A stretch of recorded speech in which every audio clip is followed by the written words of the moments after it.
Hello everyone, welcome to today's session of the course The History of English Language and Literature. In continuation with the previous lecture, we begin looking at the Middle English period, and we begin with lecture with this understanding that the Middle English period cannot be constructed in a single seamless continuum. It needs to be divided at least into two parts, the time before Chaucer and the period after Chaucer. If you have noticed in the title itself, today's lecture has got a subtitle, England before Chaucer. So, we begin with this inherent understanding that Chaucer is perhaps the most determinant figure in classifying Middle English into two, and also perhaps the most important literary figure and cultural figure in the whole of Middle English period. However, in today's lecture, we look at the period before Chaucer, trying to locate the Middle English period in a more holistic sense, looking at the other literary influences which began to shape Middle English language and Middle English literature even before the arrival of Chaucer. So, which is this period that we classify as Middle English? The exact dates are difficult to be stated because there is no exact date or a year in which Anglo-Saxon period or the Old English period came to an end and the Middle English period began.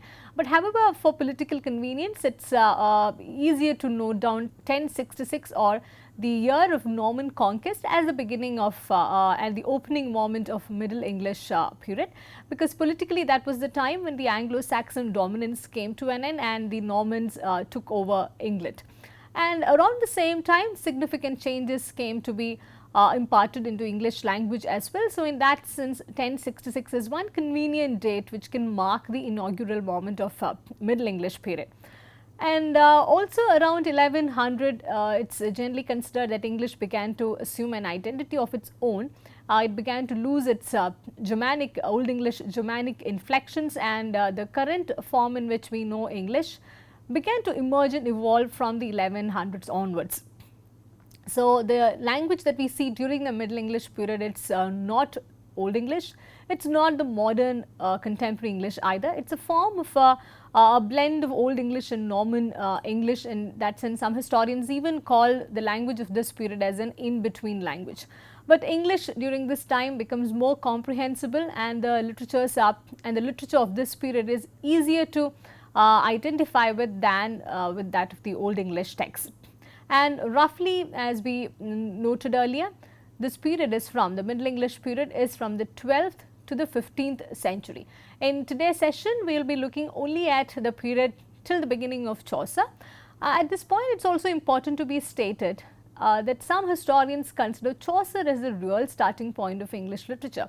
So, in some sense that the works that we talk about in today's lecture, they are not of supreme importance in terms of literary analysis and literary criticism, but they only have a historical kind of interest in situating the events that led up to the emergence of Chaucer as the most important literary figure. With this understanding, we move on to look at the major milestones of the Middle English period. 1066 is obviously the year of the Norman conquest, and by 1215 we have a very politically defining moment which produced the Magna Carta, about which we will be hearing a little more about shortly. And around 1250 it is said that French begins to lose its prominence due to the various other socio-political events, some of which we will be taking a look at in the later sessions. And it is also characterized by the 100 Years' War, which lasted from 1337 to 1453, the details of which we shall be taking a look at when we talk about Chaucer's England. And 1362 marks a very important year in terms of the prominence that English language acquires. It is the year of the Statute of the Pleading, which ordered that henceforth all proceedings in the law courts should be in English instead of French. This period is also characterized by Black Death, the bubonic plague, which affected not just Britain but also many parts of Europe. And this is also significantly the era which saw the emergence of the middle class as a very prominent figure. And it is important to note that Europe was also undergoing radical changes during the Middle English period, and this was the time of the Holy Crusades as well.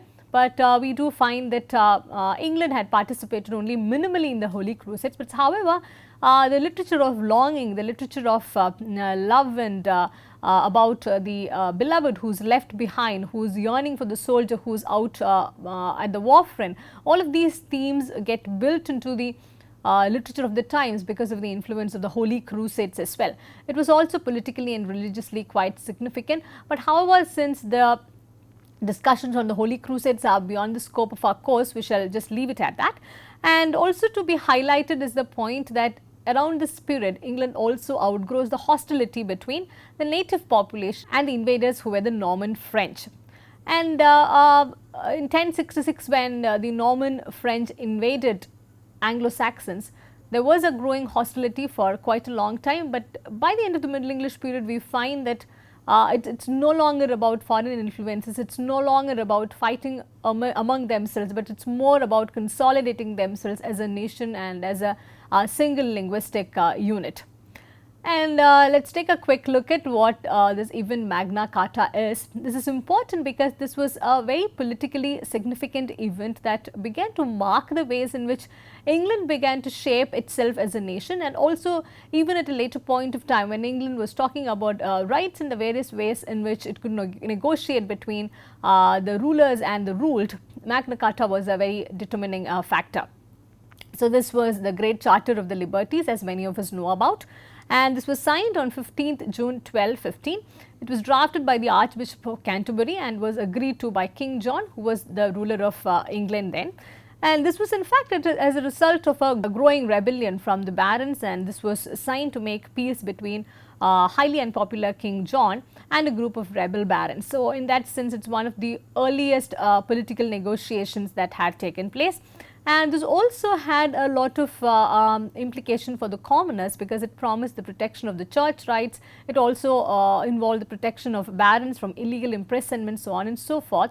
So, it also ensured that the king could not act according to his whims and fancies, but he also had to put in place certain principles and certain and ensure that certain rights are available to the subjects, to the other rulers, so on and so forth.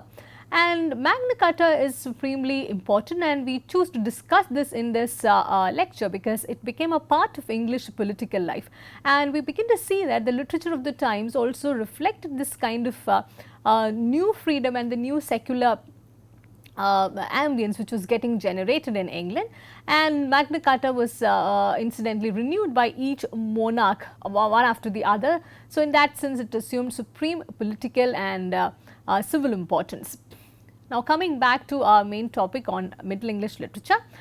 Middle English literature was a little more varied compared to the Old English literature. We noted that the Old English literature was mostly about war and about religion and about the trials of daily life. But with the Middle English period, we move a little ahead. It's certainly war literature occupies a major war literature continues to occupy a major part of literary writings. There is also religious literature in place. But in addition to this, we find a new kind of literature emerging which could be classified as romances. We need to understand romance in a rather broad sense. It is not just about love literature, it is also about knights and their quest for courtly love and the values of chivalry that they stood for. So, in that sense, romance literature was mostly about the lives of knights and the kind of adventures that they embarked upon. So, it was not the romances had not yet got reduced into the love life between just two ordinary people. So, alongside we also find this local tradition of songs and ballads emerging. We do not have much evidence about the kind of songs and ballads that existed during that time, but mostly it was also transmitted through this oral tradition, and it is also difficult to date these ballads due to the same reasons. Some are even of the opinion that these ballads were prominent even during the Old English period, and they were just transmitted through this oral means from one generation to the other. And some of the important and the notable ballads which were orally transmitted even after the Middle English period were the songs which later came to be known as the song of Lord Randall, and some of the songs that celebrated the changing of the season. So, in this lecture we shall not be discussing much about this the oral tradition or the tradition of the songs and ballads. We shall be focusing mostly on war literature, religious literature and the romances which prevailed during that time, primarily because they were written down and they were not just based on the oral tradition. And another significant factor is that most of the works were anonymous. It has not yet become quite common for them to sign the works with their own name. So, in that sense, no one took any kind of ownership to the works, and all works, all literary works were considered as almost as public property. And books were very expensive during that time. Printing had not yet come into place, and it was mostly copied. Manuscripts were available. That was a very expensive affair, and not many could afford it. And London also emerges as a center of politics, center of trade and commerce, and also of culture and writing. And we also notice that most of the writers who gained prominence in Middle English period, they were living in London.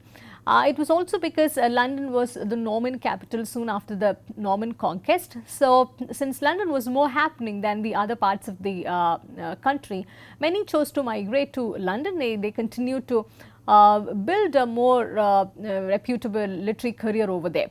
And this is also the time when Oxford and Cambridge begin to be founded, and they also emerge as major centers of culture and language. Oxford was founded in 1167 and Cambridge in 1209.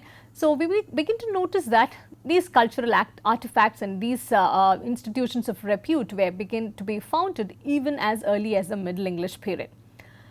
Let us now take a detailed look at the various kinds of writings which were available during these centuries. We note that even when we take an entire century in hand, we have maybe a couple of works to talk about, worthwhile to talk about.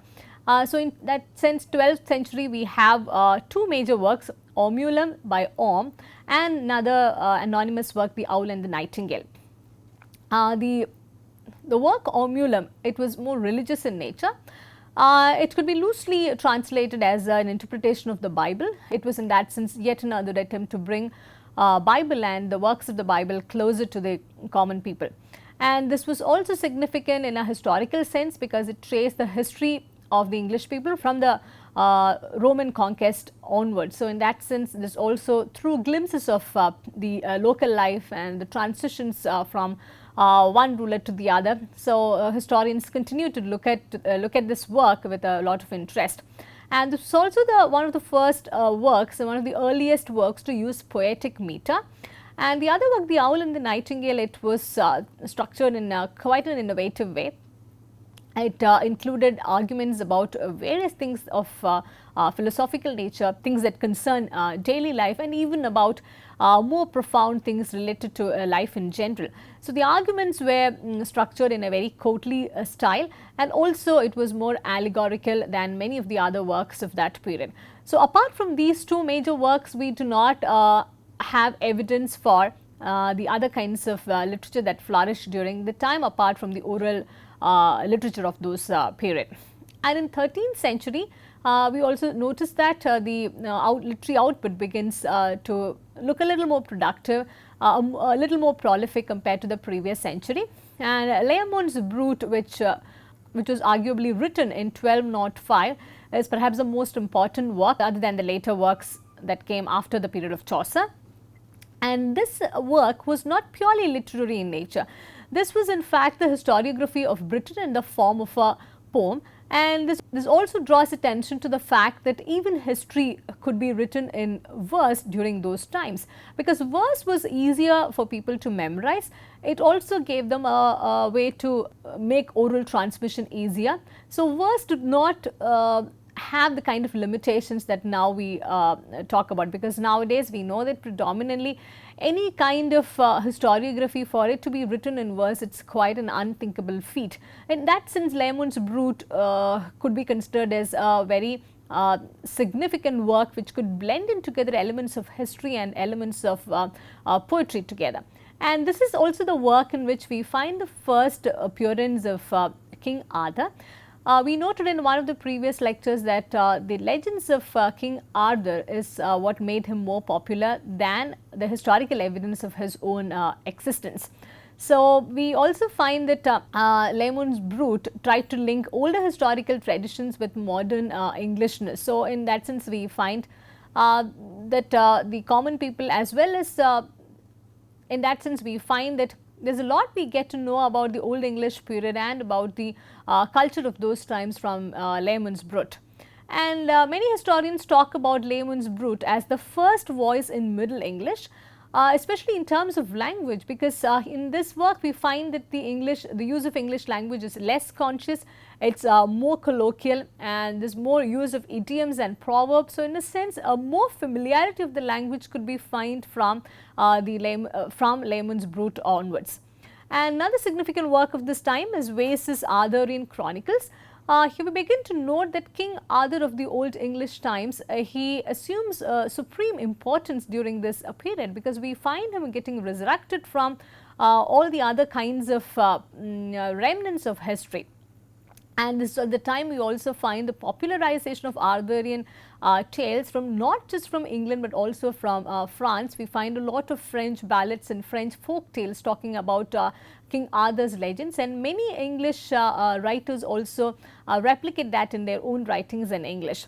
And there were also these two romances of which there is historical evidence, King Horn and Havelok the Dane, the authors of which remain unknown. And Roman de la Rose, or the Romance of the Rose, is considered as the most influential imported text of Middle English period. This was written in French. This is said to have had a profound influence on the writings in English and during the 13th century. It also is said to have laid the foundation for a particular kind of writing of romance to develop later in the 14th and 15th centuries as well. Another very important figure of the Middle English period is that of Geoffrey of Monmouth. He is said to have lived around 1100. He is said to have lived around 1100s. The exact dates are not yet known. The most important and notable work of Geoffrey of Monmouth is that of the History of the Kings of Britain. And though this work was highly popular, and many historians even rely on this work for getting a glimpse of the past, the cultural and social religious past, it is also said to be highly inaccurate. But what makes this work quite distinct is the fact that he is the one who popularized the legends of King Arthur. So, Geoffrey of Monmouth, we recalled even in one of the earlier sessions that he is actually, he lives through the legends recreated by Geoffrey of Monmouth. In fact, many of the things, many of the anecdotes attributed to King Arthur is from the works of Geoffrey of Monmouth. And he is also the one who made Excalibur popular, Excalibur being the legendary sword of King Arthur, which is said to have had some magical powers as well. So, there are a lot of these stories about the Excalibur of King Arthur from the Middle English period onwards, and we know that Excalibur has come to signify a lot of things about the cultural heritage of England even in the contemporary. And the other notable figure is that of Robert Manning of Brun. He was also a monk as well as a chronicler, and it is also said that he was perhaps part of the canon during the times that he lived. And there are two works of notable repute, Handling Sin and Manning's Chronicle. And Handling Sin is considered to be the first confessional manual in English literature. The nature of this confession could also be due to the religious tendencies that he had. And Manning's Chronicle was yet another work based on history, and again this was the story of England written in verse, and it said that it is extended through the reign of Edward I. And some even feel that Manning's Chronicle was not very original, that he had translated some bits of many Old English texts put together. In that sense, perhaps it is more or less a compilation or a translation of the Old English text as well. And what makes Manning quite different from the others is that in his own works we find a lot of biographical information about himself, and this is quite surprising because many writers were not used to talking about themselves. We also noted that many writers did not even bother to sign with their own names after the work was completed. In that sense, Manning shows commendable insight in talking about himself, his own life and his own surroundings, so that it becomes a useful historical tract in the later times.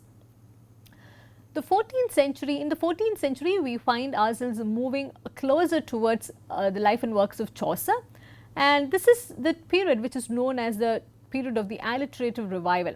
Alliterative revival, as the term signifies, it is a resurgence of poetry with particular kinds of alliterations and rhymes built into it, and we do not find England going back from this period onwards. We do find that there is an increased interest and an increased attention being provided to poetry and other forms of literature. This is also the time when England prepares itself to produce greater classics, shows more attention and more interest in the other classics of Greek and Latin. And the notable feature of this time is the presence of a particular anonymous poet who has come to be known as the Pearl poet or the Gawain poet, based on a set of poems known as the Pearl poems, or based on the major work known as Sir Gawain and the Green Knight. This is also the best known Arthurian tale from the Middle English times. And the Pearl poet or the Gawain poet, he is also said to be a contemporary of Chaucer, Gower and Langland, about whom we will hear more about in the next session. And this century was more important because a sense of literature, a sense of national unity, a sense of national literature is getting emerged from this period onwards. How has it become possible for us to access all these Old English and Middle English texts? Perhaps one should be very thankful to this major figure, Robert Cotton. And most of these works that we talk about, whether it is an Old English text like Beowulf or Middle English texts like Gawain and the Green Knight, all these manuscripts have become accessible because they are present in this particular set known as Cotton Nero AX. And this was from a personal collection of this visionary figure known as Robert Bruce Cotton. He was quite a successful and a wealthy person who lived in the later 16th and early 17th century, who showed at most interest as a collector of medieval texts. He had a lot of interest in local history, and he was also a noted antiquarian of his times. So, we find him collecting most of the original Old English and Middle English manuscripts which were available, and he is also said to have credited to have preserved them so that they did not go extinct in any way. In fact, about his manuscripts, historians feel that his collection outshone those of the crown, the church and the inns of the court. This is very important because, as we have noted earlier, most of the manuscripts and most of the literary collection was available either with the court or with the church. The monasteries were in charge of it most of the times, or it was with the inns of the court, which primarily comprised of the four institutions which together constituted the judiciary of those times. So, Robert Cotton is said to have had a collection which outshone all of these collections put together, and one should be very thankful to Robert Cotton for showing this kind of a passion to preserve these extant texts. And his grandson at a later point was quite kind enough to donate this entire set to the British Library, where it is still preserved. So, in many sense we also begin to note that the Middle English period and the Old English period is important, not just because of the efforts of the people who lived just during the time, but also because of the interest that posterity began to show in their works, and also because of the sense of national heritage which became all the more important in the later centuries. So, preserving an Old English text or a Middle English text was not just about preserving literature, but it was also about preserving a heritage which had been handed down. So, in that sense, one remains eternally grateful to many figures such as Robert Cotton, who perhaps did not live in the said age, but contributed to the age in many different ways than the ones who were living in these ages could ever even begin to think of or comprehend. Coming back to some linguistic aspects, there were four major dialects during this time. Southwestern, it had emerged from the Old English West Saxon. Southeastern, which emerged from the Old English Kentish, East Midland and West Midland, and also Northern. So, all of these dialects were in some form a continuation from the Old English language, from the Old English dialects.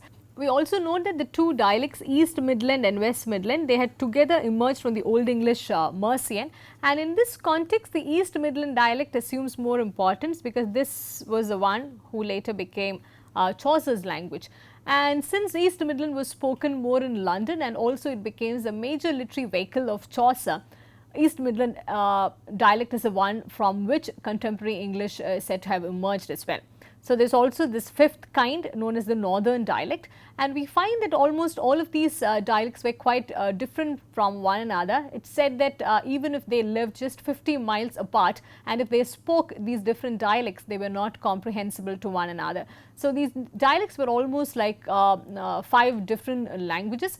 But and each writer was quite free to use whichever dialect that he or she preferred, and the spellings and the grammar differed on the individual kind of uses, and it all depended on which spelling each author preferred to use. In some form, this is said to have got more standardized with Chaucer, writing entirely in the East Midland dialect and also giving it a sense of reputation and more acceptance because it was mostly spoken in the city of London.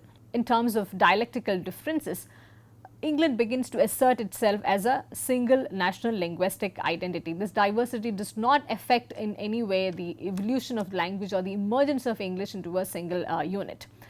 And towards the time of Chaucer, we also find England moving towards more Englishness, and this is a kind of definition and the classification which has stayed on to define the rest of the centuries as well. And from this period, from the end of the 14th century and from the end of the 13th century onwards, we find England also ceasing to be a recipient of foreign influences. The Norman French influence had considerably got mitigated. England is more about native forces and the native influences. It's more organized as a nation, more conscious of her nationhood, and also they had emerged into a single racial and cultural unity, not taking into account the many things that differentiated them in terms of ethnic identities or in terms of linguistic and dialectical differences.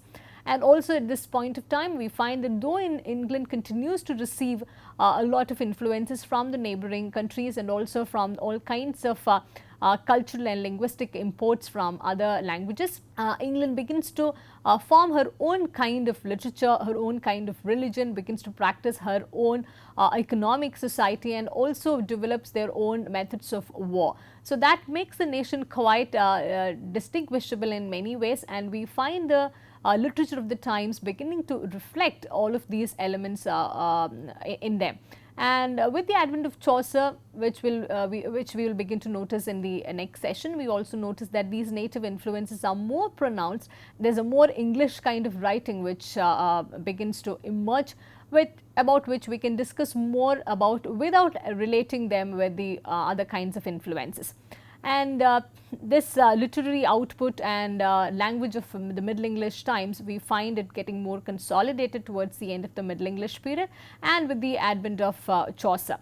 And at this point, it is very important to note that Anglo-Saxon language or the Old English language is almost like a dead foreign language now, and we do not find language going back to the roots of Anglo-Saxon tongue from this time onwards. The Norman French influence stays on.